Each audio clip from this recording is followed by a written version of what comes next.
안녕. 오늘은 출산 후기와 산후조리 영상에 이어서 마지막 시리즈 영상이에요. 빨리 찍고 싶었는데 결과가 나오기까지 시간이 거의 2달 가까이 걸려서 이제서야 정리를 해서 영상을 찍게 되었습니다. 시간 순서대로 어떤 일들이 있었는지 쭉 정리를 해드릴게요.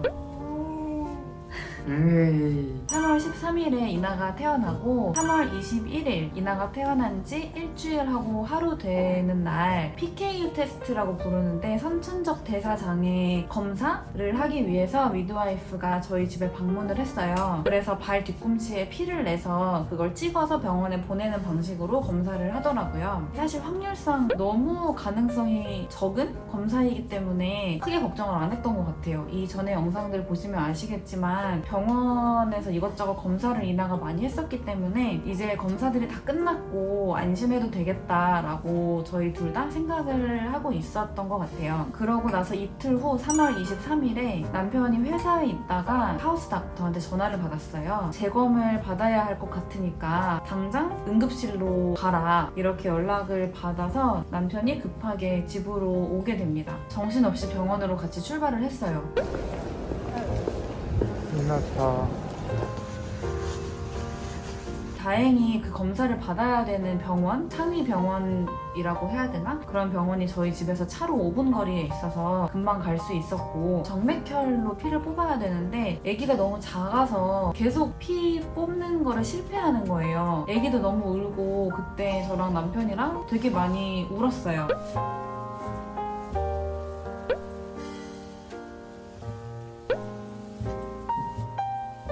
의사가 엄마는 나가 있는 게 좋겠다라고 해서 저는 나가서 대기하고 남편이 이나와 함께 있어줬어요. 그렇게 몇 번을 하고 나서도 그날도 피 뽑기를 실패하고 또 발 뒤꿈치로 피를 뽑았다고 하더라고요. 너무 속상하고 좀 화가 났었는데 어쨌거나 피 검사가 간단한 수치 결과는 1시간 정도 안에 나온다고 하고 정확한 검사 결과는 하루가 더 지나야지 나온다고 안내를 받았습니다. 대기실에 가서 1시간 반 정도 대기를 한 것 같아요. 다행히 간단한 검사 결과는 괜찮다고 얘기를 들었어요. 그런데 아직은 정확히 말할 수는 없다. 내일 검사 결과가 나오면 다시 연락을 주겠다라고 해서 한 6시간 만에 집으로 돌아오게 됩니다. 그 다음날 3월 24일 날 가슴을 졸이면서 기다렸는데 결국에는 결과가 역시 안 좋다라는 전화를 받고 또 병원으로 바로 출발을 하게 됩니다. 그래서 의사랑 이야기를 했는데 선천적 대사 이상 중에서도 지방산 대사 장애라는 결과가 나왔다고 했어요. 그렇지만 더 정확한 결과를 위해서 정맥혈을 뽑아서 유전자 검사를 진행을 해야 된다고 안내를 받았습니다.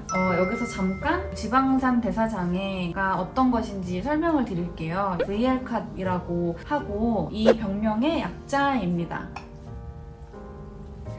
남편이랑 저의 유전자에 있는 어떤 돌연변이가 만나서 굉장히 희박한 확률로 발생을 하는 질환이고 아주 간단히 말하자면 지방산에는 종류가 있어요. 길이별로 종류가 있는데 short chain, medium chain, long chain, very long chain 그 중에 VL, very long fatty acid 그거를 분해하는 과정에 필요한 효소가 결핍되어 있는 질환이에요. 지방들이 분해가 될 때 VL fatty acid부터 분해를 하거든요. 근데 그게 분해가 안 된다는 것은 지방 분해를 시작을 할 수가 없다는 뜻이에요. 에너지원으로 탄수화물을 다 태우고 나면 지방을 태워야 되는데 지방을 태우지 못한다. 이런 병이라고 생각하시면 되고 이 대사장애는 2가지 문제가 발생을 할 수 있어요. 첫 번째는 분해되지 못한 지방산이 체내에 쌓이는 것. 그렇게 되면은 신장이나 그런 곳에 축적이 될 수가 있고 심근병증으로 나타날 수가 있다고 합니다. 두 번째 문제는 공복 시간이 길어져서 저혈당이 오게 되면 즉 지방을 분해시켜서 에너지를 얻지 못하게 되면 뇌나 심장이나 근육 등에 영향을 미치게 됩니다. 네덜란드에는 아이가 한 해에 17만 명 정도가 태어났는데 그 중에 한 2~3명 정도한테 발생한다고 합니다. 이 얘기를 들었을 때 처음으로 그런 생각을 했던 것 같아요. 이게 이면은 빨리 깼으면 좋겠다. 그런데 이게 왜 꿈 같지가 않지? 너무 현실성이 있는 꿈 같다. 그런 생각이 들었고 모유 수유를 제가 하는 중이었거든요. 일단 모유 안에 당연히 VR 세티 SD가 있기 때문에 당장 모유 수유를 중단하고 특수 분유를 먹여야 한다고 했어요. 저는 모유 수유에 대한 욕심이 꽤 컸어서 모유 수유가 진짜 힘들거든요. 특히 초반에 힘든 몸을 이끌고 분유랑 모유를 혼합을 하다가 겨우겨우 하루에 전부 모유를 주는 패턴으로 만든 지 한 이틀인가 3일째였을 거예요. 그런데 모유 수유를 당장 중단해야 된다고 하니까 일단 첫 번째로는 모유 수유를 더 이상 못한다는 속상함과 그동안 모유 수유를 했다는 미안한 마음이 들었던 것 같아요. 제가 그 지방을 계속 주고 있었던 거니까. 그런데 사실 그냥 분유를 먹어도 마찬가지이기 때문에 그래도 그 짧은 시간 동안 모유 수유를 하기 잘했다라는 생각도 동시에 들었던 것 같아요. 모유 잘 나오게 하려고 미역국도 열심히 먹고 물도 많이 마시고 그러고 있었는데 그거를 다 중단하고 단유를 시작을 했습니다. 특수분유에는 very long 지방산 말고 미디움 체인 지방산이 들어있어요. 그거는 흡수를 할 수 있다고 합니다. 특수분유를 잘 안 먹으려고 하면은 코로 관을 연결시켜서 넣어줘야 된다고 해요. 입원을 해서 특수분유를 시간마다 잘 먹는지를 병원에서 확인을 하고 퇴원을 시켜주겠다고 했어요. 중간중간에 심장 검사라던가 다른 검사들도 하면서 눈물로 하룻밤을 보내게 됩니다. 특수분유를 처음 먹일 때 너무너무 걱정이 되고 얘가 못 먹으면 어떡하지? 다른 대안이 없는데 그런 생각 때문에 걱정이 너무 많았는데 다행히 너무 잘 먹어줬고 그 하루 입원을 해 있는 동안 저랑 남편이랑 둘 다 진짜 많이 울었어요. 정말 눈이랑 얼굴이랑 막 퉁퉁 붓고 저 출산하고 나서도 얼굴이 안 부었는데 이때 너무 울어가지고 코도 다 헐고 다 퉁퉁 부었던 것 같아요. 근데 제가 그때 출산한 지 2주도 되지 않았던 시간이었기 때문에 제 몸 자체도 너무 아팠거든요. 제대로 앉아있을 수도 없는 상황이었는데 정말 몸도 마음도 다 만신창이가 됐던 시간이었는데 일단 다행히 특수분유를 잘 먹었고 심장 초음파 검사도 정상이었고 문제가 없었기 때문에 1박 2일 머물고 퇴원을 하게 됩니다. 이나 씨랑 뭐 하시나요? 이나 나중에 보여줄 건데. 너무 예뻐.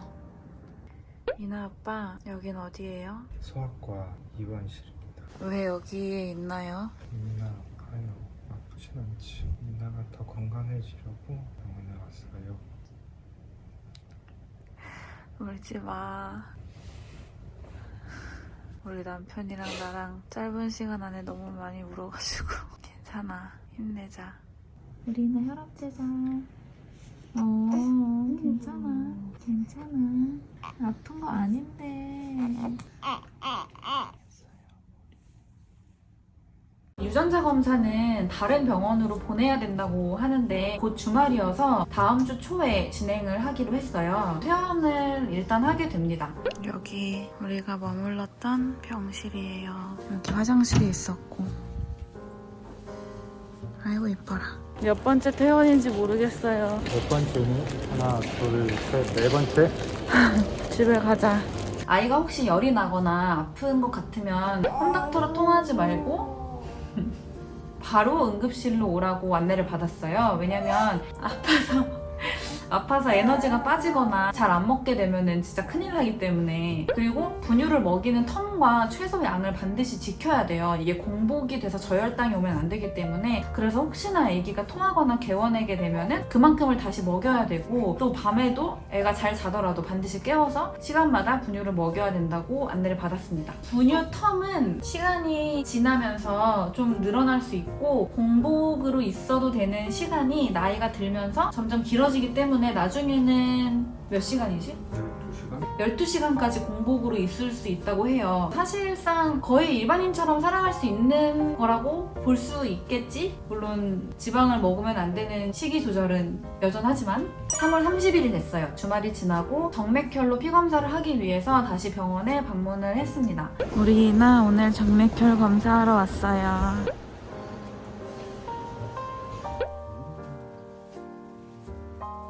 정맥혈로 효소 검사랑 유전자 검사 두 가지를 진행한다고 했어요. 그런데 효소 검사는 결과가 금방 나오는데 유전자 검사는 2주 정도 걸릴 거라고, 두 개 결과가 모두 나오면 전화로 알려주겠다고 했습니다. 이날도 피 뽑는 게 진짜 쉽지 않았어요. 저는 또 내쫓겨져 있었고 진짜 여러 번 실패 후에 발목에 있는 정맥혈로 피를 뽑았다고 해요. 그러고 집으로 돌아왔습니다. 이제 저희가 할 수 있는 건 결과를 기다리면서 기도하는 것밖에 없었고, 여기저기 많은 지인들에게 기도 부탁을 하고 시간을 보내게 됩니다. 아빠가 먹었네.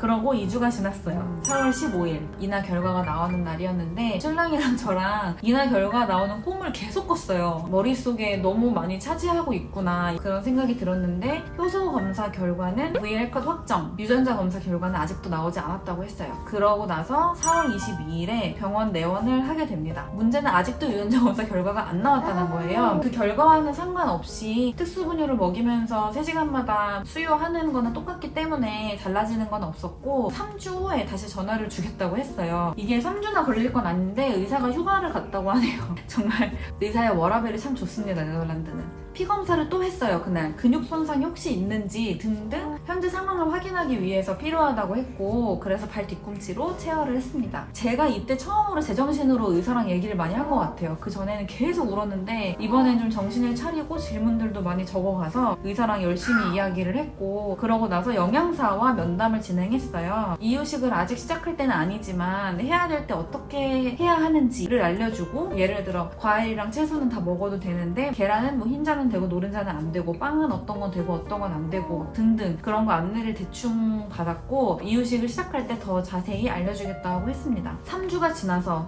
5월 13일이 됐어요. 외출을 했을 때 신랑이 전화를 받았거든요. 그래서 저는 직접 듣지를 못했어요. 일단 다행히 3주 전에 한 피검사는 정상, 유전자 검사에서는 두 가지 돌연변이가 나왔어요. 17번 유전자에 남편 거랑 제 거랑 두 유전자가 똑같지는 않고 조금 다른데, 한 유전자는 조금 마일드한 유전자고 한 유전자는 좀 심각한 유전자라고 했어요. 저희는 이제 내용을 다 찾아보고, 또 제가 한국에 너무 고마운 소아과 의사 친구가 있어서 이 결과지를 보내서 내용을 자세히 들었는데, 그 내용을 설명하면은 너무 길기 때문에 이게 어느 정도 심각하냐에 상관없이 이미 VR컷인 거는 맞기 때문에 그 길고 복잡한 내용을 이 영상에서 다 설명을 드리지는 않을게요. 그 지방산을 분해할 수 있는 정도, 그 펑션을 테스트하는 펑셔널 테스트가 있는데 살점을 떼서 해야 되는 테스트예요. 피부라고 하죠. 좀 무섭지? 피부 조직을 좀 떼서 진행하는 테스트인데, 이거는 지금 당장 할 필요는 없다고 해서 나중에 진행을 할 예정입니다. 처음에는 이 일들을 겪으면서 하루에도 몇 번씩 아이를 보면 너무 눈물이 많이 나고 미안하기도 하고 걱정이 너무 많이 됐어요. 왜냐면 사실 지방이라고 하면 별거 아니게 생각하실 수 있지만 기름도 지방이란 말이에요. 기름이 안 들어가는 음식이 뭐가 있지? 이것도 지방이 들어가고 이것도 지방이 들어가고 이렇게 생각하다 보니까 우리 이나가 나중에 친구들이랑 외식하더라도 얘는 못 먹는 게 너무 많을 것 같고, 이 미안한 마음이 정말 하루에도 몇 번씩 휩쓸고 지나가는 거예요. 정말 많이 힘든 시간을 보냈는데, 어쨌거나 관리를 잘 해주면 문제 없이 살아갈 수 있는 병이고, 정말 많은 분들이 응원을 해주고 기도해주시고 해서 저희가 지금은 많이 정신을 차리고 힘을 내서 하루하루 살아가고 있습니다. 우리 이나 너무 예쁘고 너무 건강하고. 뭘 봐? 뭘 봐? 이나야, 오는 더 먹어야 돼. 오. 재밌어? 자꾸 장난쳐요. 이렇게 장난치느라 안 먹을 때는 저희 마음이 타들어갑니다. 이 영상을 찍는 이유는 이 일이 저희 앞으로 삶에서 너무 중요한 일이기도 하고, 또 저희가 VL컷을 많이 검색을 해봤어요. 저는 많이 검색을 안 했고, 왜냐면 남편이 저 찾아보지 말라고 했어요. 멘탈 무너진다고. 남편이 찾아보면서 VL컷임에도 불구하고 건강하게 살아가고 있는 사람들을 많이 찾아줬어요. 되게 많이 힘을 얻었는데, 유튜브로 찾아봤을 때 한국 사람 중에서는 선례가 없더라고요. 일본 있었고 미국 있었고 뭐 이렇게 있긴 한데, 한국에 한국에는 없어서 저희가 어떻게 보면 최초인 것 같은데 앞으로 정말 그런 일이 없으면 좋겠지만 확률상 발생을 계속 하기 때문에 혹시나 지방산 대사장애로 인해서 이 영상을 찾아보신 분이 계시다면 내년이 됐든 내후년이 됐든 10년 후가 됐던 저희 아이가 건강하게 잘 자라는 모습을 보시고 힘을 내셨으면 좋겠고 도움을 드릴 수 있는 부분이 있으면 도움을 드리고 싶고 그 반대로 지금 잘 키우고 계신 분도 연락 주세요. VL컷을 가진 아이를 잘 키우고 계시는 분 계시면은 꼭 연락 주세요. 우리 같이 힘내요. 그리고 지방산 대사 장애 아니어도 선천성 대사 장애가 200 몇 가지 지금까지 발견된 것만 그만큼이 있대요. 그 중에 하나라도 혹시 당첨되신 너무나 특별한 아이를 키우고 계신 분이 계시다면 저희와 함께 소통하면서 건강하게 아이를 잘 키울 수 있었으면 좋겠습니다. 그래서 마지막으로 이 과정을 겪으면서 감사한 것 10가지 정리를 해놨던 게 있어요. 그거를 함께 여러분들과 나눠보고자 합니다. 먼저 첫 번째는 아직 증상이 나타나지 않은 신생아 시기에 발견된 것. 이게 너무 감사하고 두 번째는 선천적 대사장애 관련해서 방문할 수 있는 병원, 상위 병원이거든요. 아무 병원이나 가면 안 돼요. 그런 병원이 네덜란드에 한 5, 6개밖에 없는 걸로 알고 있는데 저희는 걸어서 10분, 차로 5분 거리에 살고 있거든요. 이것도 정말 너무너무 감사하고 세 번째로는 한국이 아닌 곳에 살 때 아이를 키우면서 걱정하는 게 병원 문턱이 높다는 거거든요. 보통은 홈닥터가 그냥 시간이 지나면 괜찮아질 거예요 막 이래서 한국 부모들이 굉장히 애타는 경우가 많은데 저희는 아이가 아프다 하면 무조건 응급실에 가서 제일 좋은 병원에서 케어를 받을 수가 있다는 것, 이것도 참 감사한 일이고 네 번째로는 VL컷을 위한 특수분유가 이 세상에 존재를 하고 또 무상으로 계속해서 제공받을 수 있다는 것도 너무너무 감사하고 다섯 번째로는 MCT 오일이라고 해서 이나가 먹을 수 있는 기름이 있어요. 그 기름으로는 요리를 해줄 수가 있습니다. 이 기름 역시 저희가 무상으로 계속해서 병원에서 제공을 받을 수가 있어요. 그리고 여섯 번째로는 이나가 특수 분유를 다행히 시간마다 잘 먹어주고 있다는 것입니다. 잘 안 먹어. 이만큼 나왔는데? 모든 아이들이 분유 거부 시기가 있어요. 당연히 우리 이나도 지난주쯤에 진짜 멘붕에 한 3, 4일이 있었거든요. 한 번 분유를 먹이는데 진짜 1시간 반씩 걸렸어요. 진짜 뭐 울고 불고 안 먹고 장난치면서 안 먹고 자다가 안 먹고 막 이러니까 이쯤 하고 응급실을 가야 되나 별의별 생각을 다 하면서 먹이는데 어쨌거나 아직까지는 응급실에 가는 일은 없이 먹이고 있습니다. 잘 먹어줘서 너무너무 고마워요. 일곱 번째는 네덜란드는 한국같이 급식 문화가 아니고 도시락을 싸거나 아니면 집에 가서 먹고 오는 시스템이에요. 그게 너무너무 다행이고 감사한 일이고 여덟 번째로는 알레르기에 대한 인식이 한국보다 발달이 되어 있다고 해야 되나? 깨어 있다고 해야 되나? 좀 더 심각하게 받아들여진다고. 그치. 뭔가 이나가 나중에 그런 식이 조절을 할 때도 조금은 수월할 것 같다. 한국처럼 삼겹살에 너무 진심이고 막 곱창막창 이런 문화가 아니기 때문에 너무 다행이고 감사하다. 그 다음에 아홉 번째는 제가 지금 쉬고 있고 다시 일터로 돌아가야 되는 상황이 아니고 또 제가 별로 욕심이 없어요. 그리고 우리 남편이 돈도 잘 벌고 하기 때문에 제가 이나를 앞으로도 계속해서 케어할 수 있다라는 점, 제가 무언가를 포기하고 이나를 봐야 되는 것이 아니라 그것이 나의 잡이다. 그게 감사한 점이고 마지막으로 열 번째는 그냥 이나가 우리 딸로 태어나준 것이 너무너무 감사하고 저희는 이미 이나와 너무 사랑에 빠져버려서 얼마 전에 얘기를 했는데 어떤 다른 건강한 아이와 바꿀래? 라고 해도 우리는 이나를 키우고 싶다 라고 둘 다 이야기를 했어요. 얼마나 귀여운지 몰라요 진짜로. 아니었다면 더 좋았겠지만 이미 결정된 일이고 이미 저희는 받아들였고 쉽지 않겠지만 평생 관리를 해야 되는 병이지만 그래도 저희가 건강하게 이나를 예쁘게 잘 키우고 또 이나도 나중에 잘 자기 관리를 하는, 아마 엄마 아빠 닮으면 자기 관리를 잘할 거예요. 그리고 다행히 엄마 아빠가 먹을 거에 진심인 사람들이 아니다. 우리 이나도 엄마 아빠를 닮았으면 그렇게 먹을 거에 진심이지 않은 아이가 될 것이다 라고 생각을 해봅니다. 이 영상을 보신 분들 많은 응원해주시면 정말 너무 감사할 것 같고 기도도 많이 해주시면 너무 감사할 것 같고 따로 연락을 주시고 싶은 분들은 연락을 주셔도 됩니다. 응원은 언제나 환영이니까요. 아직도 먹어. 얼마나 먹었어? 딱 미니만 먹었어. 안 먹을래 이나야? 그럼 먹을래? 아무튼 그렇습니다. 좋은 소식은 아니지만 그래도 힘을 내서 잘 키워보겠습니다. 그러면 우리는 또 다음 영상에서 만나요. 이나 안녕할까? 안녕할까?